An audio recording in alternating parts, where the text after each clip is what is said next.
Washington, Governor Inslee, Michigan's newly elected governor, has signaled a willingness to do something similar, as has Illinois under their new recreational bill.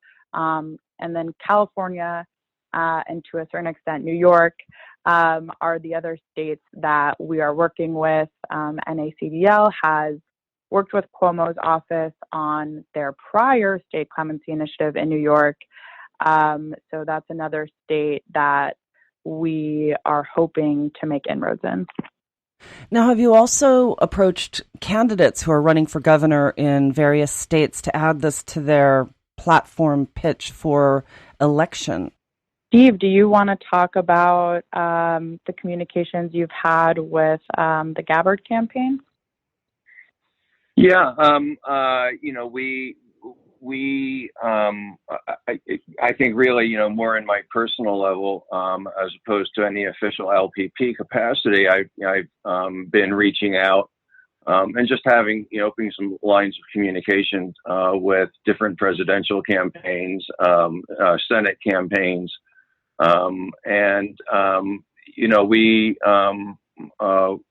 we are just in the process of really gearing up. Right now, we've got Mary and Sarah, our two full-time staff people who are really just beginning to gear up. So I wish I could tell you that we've been in touch with every single campaign out there, but some of that is still on our punch list of to-do things.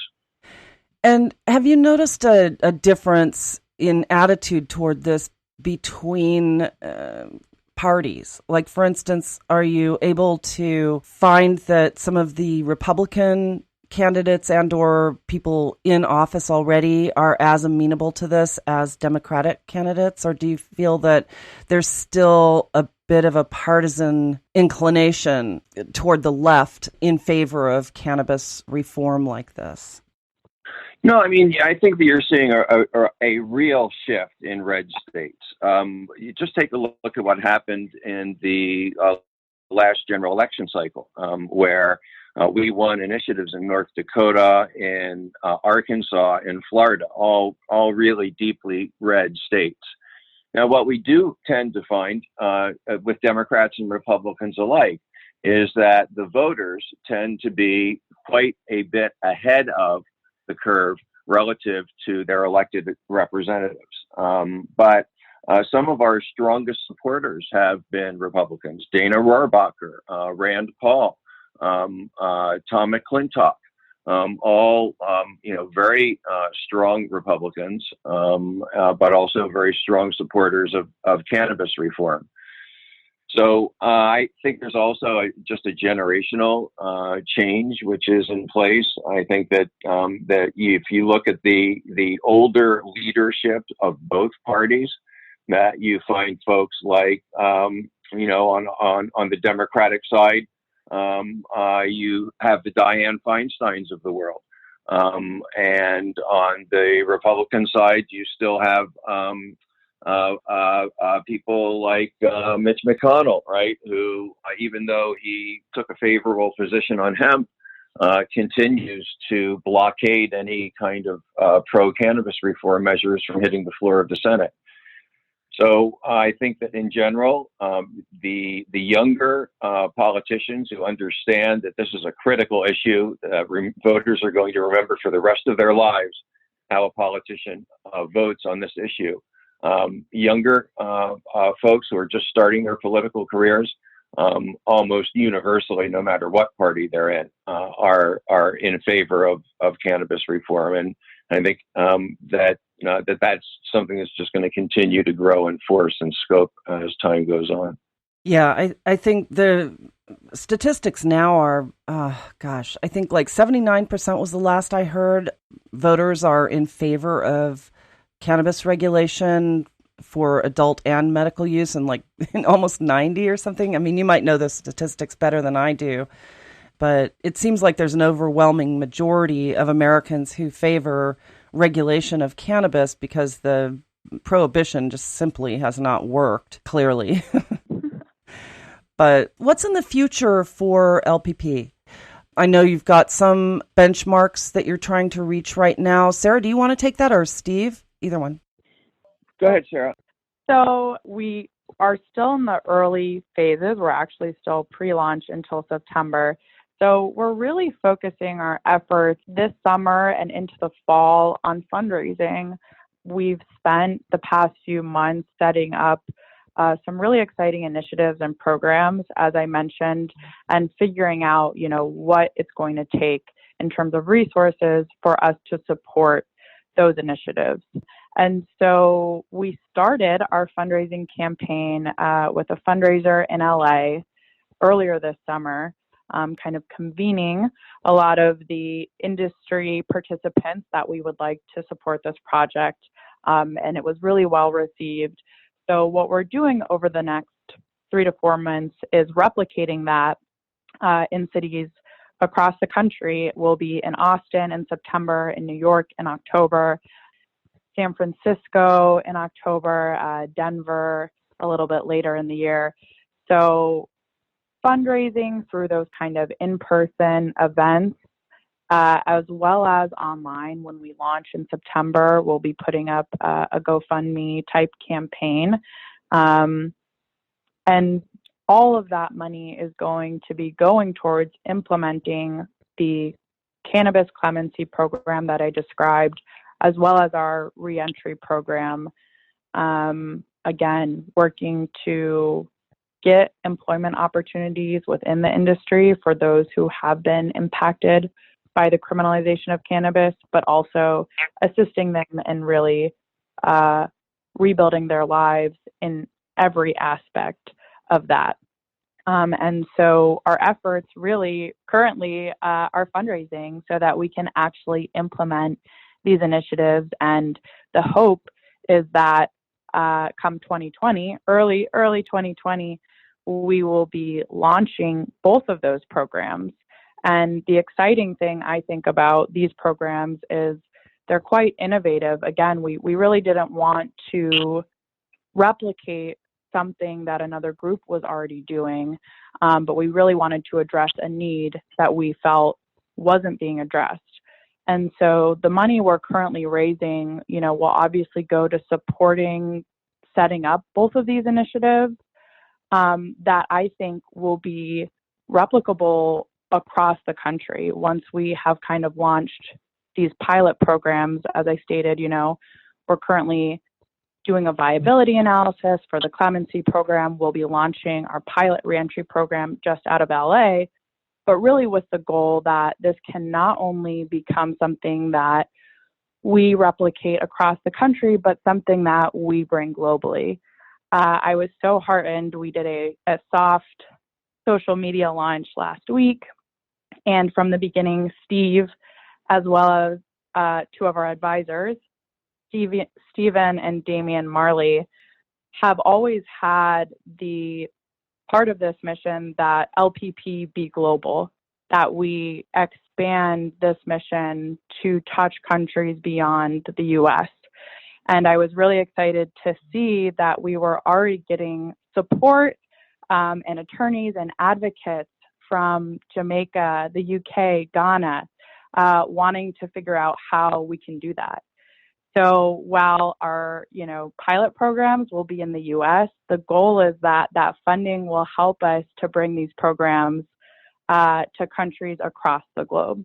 Well, you know what? I think that the United Nations, they released a report last year about recommendations for drug policy reform moving forward and descheduling or decriminalizing marijuana specifically as well, with an entire feasibility study of how that would look and how it would interact with the treaties that have been in place, which were mostly initiated by the United States, with the exception of a couple of international policies that were set in place before the Controlled Substances Act took place.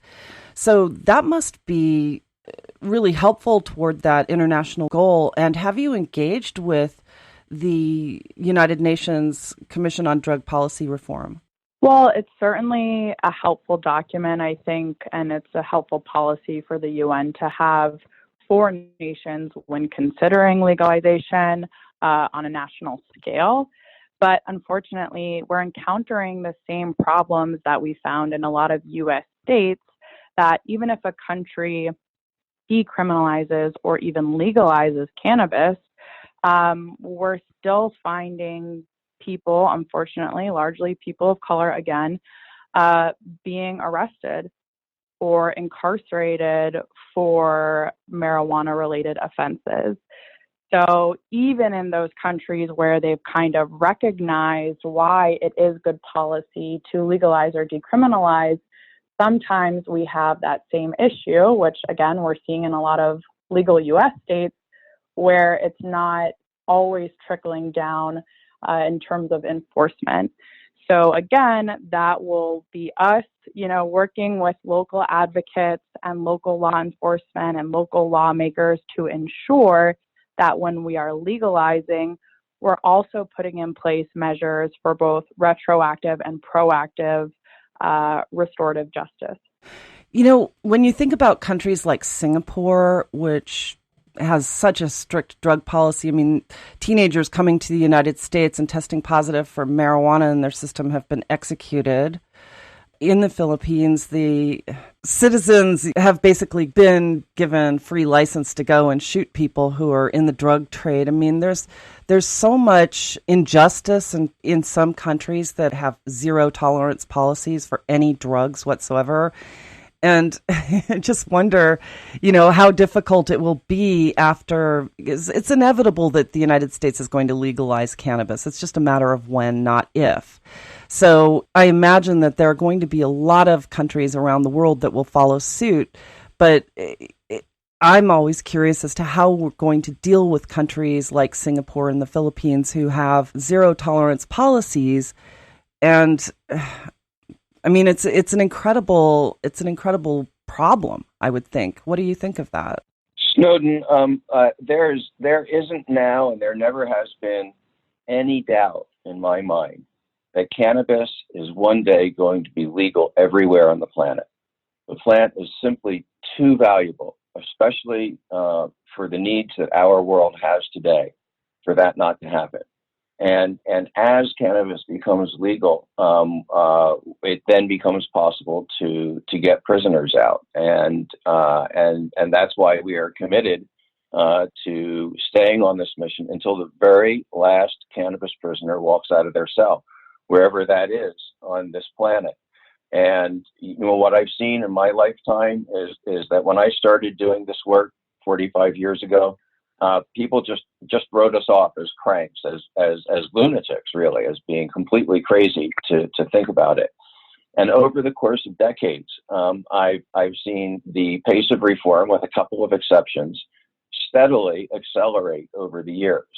And what was barely imaginable a few years ago is now happening today, and that pace is going to continue to accelerate. So I don't think that it's far-fetched to imagine that, maybe not within my lifetime, but certainly within Sarah's lifetime, the goal that we've set for this organization can be reached. And we see that as the truth about cannabis spreads, it also starts to spread more rapidly. So wherever there's somebody sitting in a cell today, they and their families should know that we're coming.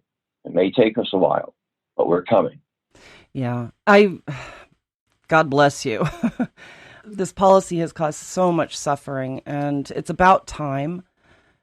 So I'm looking forward to that day when the last prisoner incarcerated for marijuana is released.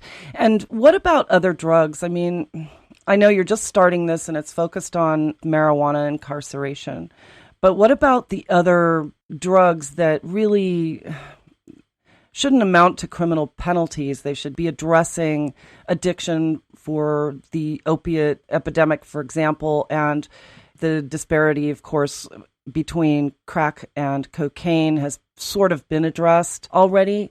But do you anticipate that eventually LPP will start to advocate for the release of prisoners arrested for other drug crimes? That's not really within the scope of the LPP mission. On a personal level,